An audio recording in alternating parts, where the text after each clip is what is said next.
అర్థం కాదు నాకు. ఆయన మేర్బానీ ఉంది, ఆయనకు అర్థం కాదు. ఆటోమేటిక్ అన్నయ్య బాబు. నేనేమంటున్నా అంటే అది ఎంత వస్తుంది మనదే కదా. దాని పేరు డెవల్యూషన్ ట్యాక్స్ అని పెట్టిన దుర్మార్గం. దాని ఎగ్జాక్ట్ టర్మ్ ఏంటంటే share of states in central taxes. Please note mister Rahul, I request you.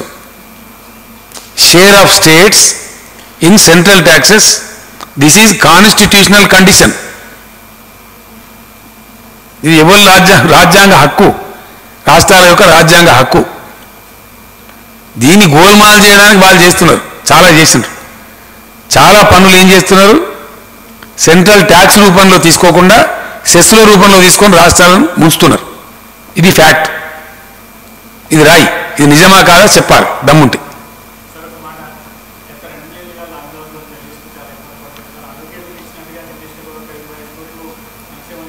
నేను ఏమంటున్నా అంటే మాట్లాడదాం, నాకు అల్లమైన మాట్లాడినరు, దాని పాసిబిలిటీ ఏంటి, ఎంతవరకు పోగలుగుతాం ఆలోచన చేద్దాం. ఇప్పుడైతే అంతా ఓపెన్ అయిపోతుంది బ్రహ్మాండంగా, ముందుకు పోసుగా మంచిగా హ్యాపీగా. తమ్ముడు నీకేదో కిరికిరి పంచాయతీ పెట్టాను సార్ కోరుకున్నట్టున్నది, అదేం జరగదు, నువ్వు దురాశ పడకు, ఊకోయిగా చాలు. చెప్తున్నా, నీకు ఓపెన్గా చెప్తున్నా కదా. నీ ఉద్దేశం నాకు అర్థమవుతా ఉంది, నువ్వు ఎందుకు మాట్లాడుతున్నావు నాకు తెలుస్తూ ఉంది. నువ్వు కేసీఆర్తో పెట్టుకోలేవు, కొంచెం జాగ్రత్త. ఇంత ఓపెన్ కుండబద్దలు కూడా చెప్తున్నా, నేను చెప్తాను ఇట్లా.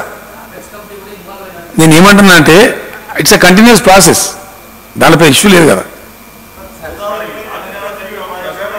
ఒక్కలే బాబు, నీ వెనక మాట్లాడుతున్నా.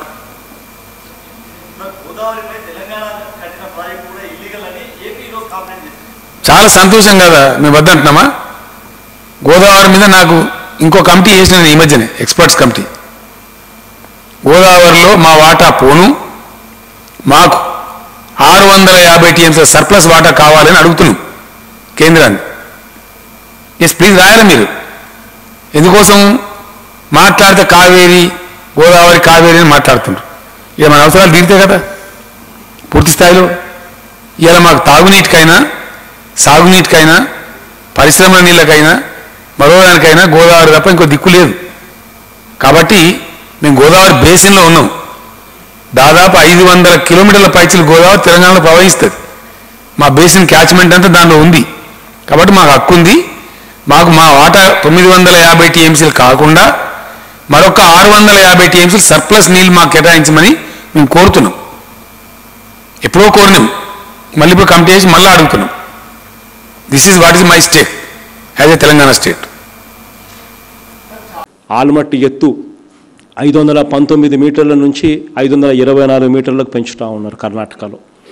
ప్రాజెక్టులు లెఫ్ట్ రైట్ సెంటర్ పై రాష్ట్రాలు కడతా పోతూ ఉన్నాయి.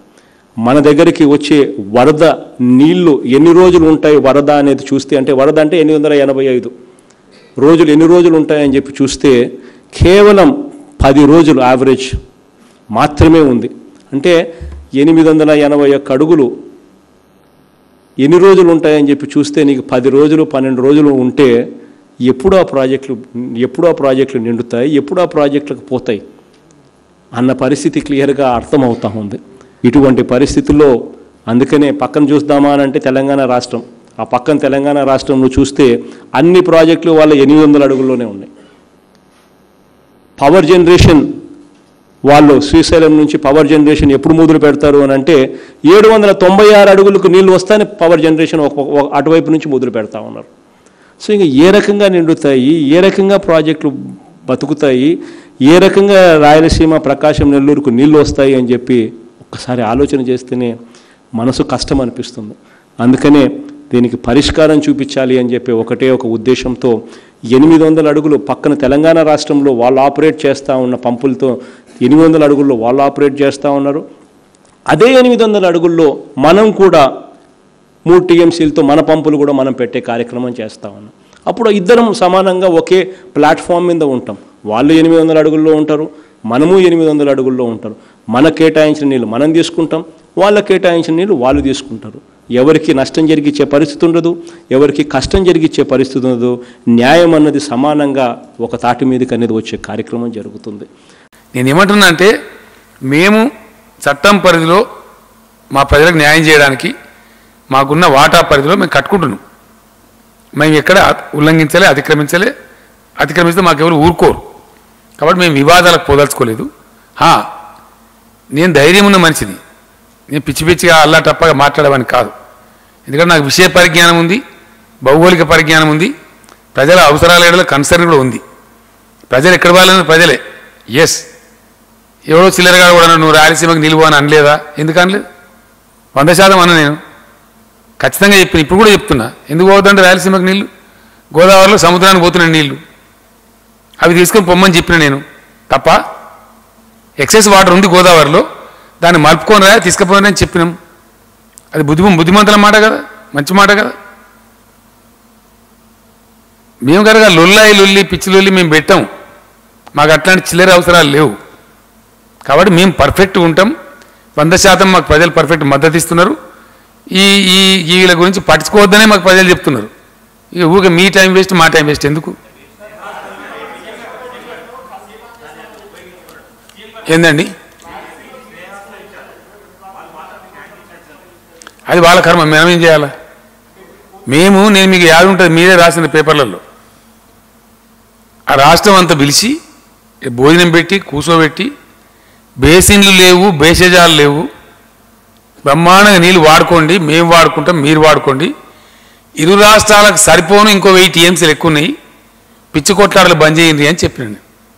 అట్లనే అంతకుముందు చంద్రబాబు నాయుడు ముఖ్యమంత్రి ఉన్నప్పుడు మాట్లాడితే బస్తీమే సవాల్. ఏం సాధించారు? 1 TMC సాధించారా కృష్ణాలో? పచ్చ జెండాలు వచ్చి కర్ణాటక బార్డర్ మీద పోవడం, మాట్లాడితే బస్తీమే సవాళ్ళని తొడగొట్టి సుప్రీంకోర్టు కోవడం ఏమైనా తెచ్చిందా? చంద్రబాబు నాయుడు బాబ్లీ పంచాయతీ, బోగస్ పంచాయతీ ఏమైనా నచ్చిందా? ఇలా మేము తెచ్చినాం. సామరస్యపూర్వకంగా మహారాష్ట్రకు పోయి బ్రహ్మాండంగా అక్కడ కన్విన్స్ చేసి వాళ్ళకి అర్థం చేయించి ఒక 30-40 ట్రిప్పులు అధికారులు తిరిగి, నేను స్వయంగా ఆనాటి మహారాష్ట్ర ముఖ్యమంత్రి ఏజ్లో నాకన్నా చిన్నవాడైనా 7 times పోయినా నేను మహారాష్ట్ర పోయి సాధించుకొని వచ్చి ఇలా కాళేశ్వరం నుంచి బాజాప్తా 100 TMCల నీళ్ళు తీసుకుంటున్నాం. ఇట్లా చేసుకోమని చెప్పినాం. ఇలా ఏ రాష్ట్రానికి అబ్జెక్షన్ లేదు. బ్రహ్మాండంగా తెచ్చుకుంటున్నాం నీళ్ళు, ఇప్పుడు పంటలు పండించుకుంటున్నాం. ఈ పద్ధతి చేయండి అని చెప్పినాం. అది చెప్తే అది కాదు మేము వేరే అంటే అది తేడా వస్తుంది. నేనేమంటున్నా అంటే వాళ్ళ ప్రపోజల్ వాళ్ళు ఏం చేసుకుంటారో అది వాళ్ళ ఇష్టం, మాకు అధికారం లేదు. రాయలసీమకు నీళ్ళు అవసరం అన్నప్పుడు గోదావరిని తీసుకుపోండి, మీరు కడుపు నిండా తీసుకోండి, మాకు అబ్జెక్షన్ లేదని చెప్పినాం. మేము తీసుకుంటాం, మీరు కూడా తీసుకోండి అని చెప్పినాం. అది సబ్జెక్ట్ చాలా సింపుల్ విషయం. అది కాదు మేము వేరే రకంగా తీసుకున్నామంటే మన రాష్ట్రానికి భంగం వస్తే ఒక్క క్షణం కూడా దానికి క్షమించాం. క్వశ్చన్ లేదు. తెలంగాణ రాష్ట్ర ప్రజల ప్రయోజనాల మీద రాజీ పడే ప్రసక్తే లేదు. ఎవరు మిగులు జలాలు వాడుకోవాలన్నా ఉన్న నీళ్లు గోదావరిలో ఉన్నాయి. గోదావరి నీళ్ళు ఎవరు వాడుకున్నా మాకు అబ్జెక్షన్ లేదు. 2 రాష్ట్రాలలో ఎక్కడ తీసుకుపోయినా మాకు అబ్జెక్షన్ లేదు. అందుకే చాలా గొప్ప హృదయంతో నేను చెప్పిన స్పష్టంగా, మేము బేసిన్లు పెట్టాం, బేషజాలు పెట్టాం, అడ్డం పెట్టాం, చిల్లర పంచాయతీతో సాధించే తక్కువ, ప్రేమాస్పదంగా మంచిగా చేసుకుందామని చెప్పినాం. మేము దానికి ఇప్పుడు కూడా మేము కట్టుబడి ఉన్నాం. మాకు 2 నాలుకలు లేవు. అధికారంలోకి రాకమునుపు మేనిఫెస్టోలో మనం పెట్టినప్పుడు 12,500 రూపాయలు 4 ఏళ్ల పాటు రైతులకు ఇస్తాం, 50,000 రూపాయలు ఇస్తామని చెప్పి మేనిఫెస్టోలో పెట్టడం జరిగింది. కానీ అధికారంలోకి వచ్చిన తర్వాత, మనం అధికారంలోకి వచ్చేసరికి జూన్ మాసం, మే 30వ తారీఖున ప్రమాణ స్వీకారం చేశాం. అధికారంలోకి వచ్చిన తర్వాత రైతులకు ఏం మేలు చేయాలి అని చెప్పి ఆలోచనతోనే అడుగులు ముందుకు వేశాం. 4 ఏళ్లే చెప్పాం కదా, మొదటి సంవత్సరం కాదు కదా అని చెప్పి వదిలేయలేదు. 12,500 చెప్పాం కదా అని చెప్పి అది వదిలేయలేదు. చెప్పిన దానికన్నా ముందుగా 4 ఏళ్ళు చెప్తే 5 ఏళ్ళు ఇచ్చేట్టుగా, చెప్పింది 12,500 అయితే చెప్పిన దానికన్నా మెన్నుగా 13,500 రూపాయలు ప్రతి సంవత్సరం ఇచ్చేట్టుగా 13,500 ఇంటూ 5 ఏళ్ళుగా అంటే 67,500 రైతుల చేతుల్లో పెట్టే కార్యక్రమం ఈ 5 సంవత్సరాలలో చేయడానికి నిర్ణయం తీసుకున్నాం. ఇచ్చే ఆ సొమ్ము కూడా ఏదైతే ఇస్తా ఉన్నామో రైతుకు ఇచ్చే ఆ సొమ్ము కూడా వ్యవసాయానికి ఉపయోగపడే విధంగా ఉండాలి. పంట వేసే సమయానికి మే మాసంలో ఆ రైతన్నకు విత్తనం ఏదైతే కొనుగోలు చేయాలనో ఇటువంటి ఖర్చులు వ్యవసాయ ఖర్చులు ఏదైతే ఉంటాయో వాటి కోసం అని చెప్పి 7,500 రూపాయలు మే మాసంలోనే ఇవ్వడానికి నిర్ణయం తీసుకున్నాం. మళ్ళీ ఇదే ఖరీఫ్ పంట కోసే సమయానికి అక్టోబర్ మాసంలో ఖరీఫ్ పంట కోయడం కోసమైతేనేమి లేకపోతే రబీ పంటకు మళ్ళీ వేసుకునే దానికోసమైతేనేమి ఏ రకంగా అయితేనేమి రైతుకు మళ్ళీ ఉపయోగపడే విధంగా ఉండడం కోసం అని చెప్పి మళ్ళీ అక్టోబర్ మాసంలో మరో 4,000 రూపాయలు రైతుకి ఇవ్వాలి అని చెప్పి నిర్ణయం తీసుకున్నాం. ఆ తర్వాత ధాన్యం ఇంటికి చేరే వేళ రైతుల పండగ సంక్రాంతి సందర్భంగా మరో 2,000 రూపాయలు రైతులకు ఇచ్చేట్టుగా కార్యాచరణ చేశాం. మొత్తం రైతుకిచ్చే ఈ సొమ్ము ఈ 13,500 రూపాయలు రైతుకు కన ఇవ్వాల్సిన సమయంలో రైతులకు గన ఇస్తే రైతులకు పెట్టుబడి ఖర్చులు బాగా తగ్గి రైతు లాభాల బాటలో పడతాడు, అప్పుల పాలయ్యే పరిస్థితి రాకుండా ఉంటుంది అనే ఉద్దేశంతో ఈ కార్యక్రమానికి శ్రీకారం చుట్టాం. దేవుడి దయతో ఈ కార్యక్రమం గొప్పగా కూడా చేయగలిగామని చెప్పి కూడా చెప్పగలుగుతున్నాం. 2019-20 అంటే అధికారంలోకి వచ్చిన వెంటనే జూన్లో అధికారం చేపట్టాం. అక్టోబర్లో రబీలో అధికారం చేపట్టిన వెంటనే రబీలో అప్పటికే మే మాసం అయిపోయింది కాబట్టి అధికారం చేపట్టిన వెంటనే మే మాసంలో ఇవ్వలేకపోతే రబీ కన్నా ఇవ్వాలి అని చెప్పి అక్టోబర్లోనే రైతులకు తోడుగా నిలిచే కార్యక్రమం చేశాం. 2019-20 సంవత్సరంలో ఈ రైతు భరోసా కింద 13,500 రూపాయలు ఎవరైతే రైతులకు ఇచ్చామో దాదాపుగా 46,69,000 రైతు కుటుంబాలు 6,534 కోట్ల రూపాయలు రైతులకు నేరుగా డబ్బులు వాళ్ళ బ్యాంక్ అకౌంట్లలోకి డబ్బులు ఇవ్వగలిగాం.